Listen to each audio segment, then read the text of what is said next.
adik-adik, apa itu gaya? Seperti ini? Bukan. Seperti ini? Bukan juga. Atau seperti ini? Tentu bukan. Untuk mengetahui apa arti gaya, perhatikan baik-baik ya kedua gambar ini. Gambar orang yang pertama sedang mendorong meja ke arah kanan, dan gambar orang yang kedua sedang menarik troli ke arah kiri. Nah, tarikan dan dorongan yang dilakukan oleh orang tersebut dinamakan dengan gaya. Jadi, gaya diartikan adalah tarikan dan dorongan. Untuk mempelajari tentang gaya, adik-adik harus mengetahui terlebih dahulu lambang, satuan, dan alat ukurnya. Lambang gaya adalah F, berasal dari kata force. Satuannya Newton atau disimbolkan dengan huruf N. Dan alat ukurnya neraca pegas atau dinamometer, seperti gambar berikut ini. Terdapat beberapa pengaruh gaya terhadap benda. Yang pertama, gaya dapat mengubah arah gerak benda. Yang kedua, gaya dapat mengubah bentuk benda.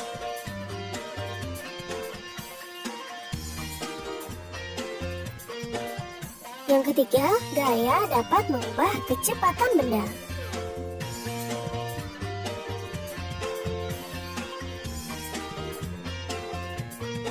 Dan yang terakhir, gaya dapat membuat benda diam menjadi bergerak.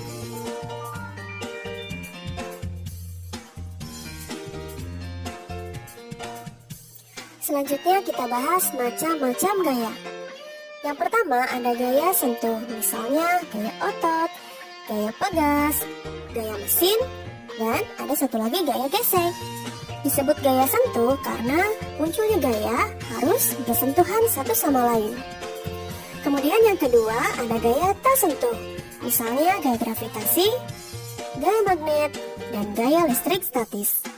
Dinamakan gaya tak sentuh karena gaya tersebut dapat muncul sekalipun tanpa bersentuhan. Selanjutnya kita bahas resultan gaya atau perpaduan beberapa gaya. Terdapat dua kemungkinan mencari resultan gaya. Yang pertama, jika gayanya searah. Jika beberapa gaya bekerja pada sebuah benda dan arahnya sama, maka tinggal kita tambah F1 ditambah F2. Dan jika gayanya berlawanan arah, tinggal kita kurangi F1 dikurangi F2. Seorang ahli fisika bernama Sir Isaac Newton pada awalnya duduk di bawah pohon apel. Kemudian ia memperhatikan buah apel yang jatuh. Dan ia pun mulai berpikir, mengapa benda bisa jatuh ke bawah? Nah, berkat keuletan dan kepintarannya itulah ia menemukan konsep teori gravitasi. Sir Isaac Newton mencetuskan 3 hukum. Ada hukum 1 Newton, hukum 2 Newton, dan hukum 3 Newton.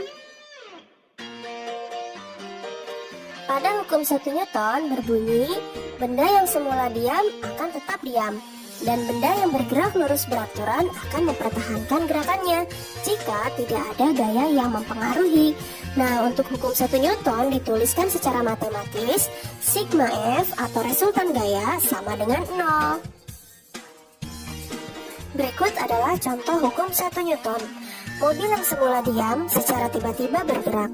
Orang-orang yang ada di dalam mobil akan terdorong ke belakang sesaat, tapi akan kembali ke posisi semula. Karena sesuai hukum 1 Newton, setiap benda akan mempertahankan posisinya. Hukum 2 Newton. Bunyi hukum 2 Newton adalah benda yang memiliki gaya akan memperoleh percepatan yang besarnya berbanding lurus dengan jumlah gaya dan berbanding terbalik dengan masanya. Secara matematis, hukum 2 Newton dituliskan sigma F atau resultan gaya sama dengan M dikali dengan A atau massa dikali dengan percepatan gerak benda. Ini adalah contoh hukum 2 Newton. Perhatikan baik-baik. Ada orang yang sedang mendorong mobil. Yang satu mobilnya memiliki massa 700 kg, satu lagi memiliki massa 2600 kg. Nah, semakin besar massa benda, maka percepatan geraknya semakin kecil. Artinya, Mobil yang memiliki massa yang kecil akan bergerak lebih cepat dibandingkan mobil yang massanya lebih besar. Contoh hukum 2 Newton yang lain adalah seperti ini. Perhatikan baik-baik ya perbedaan kedua gambarnya.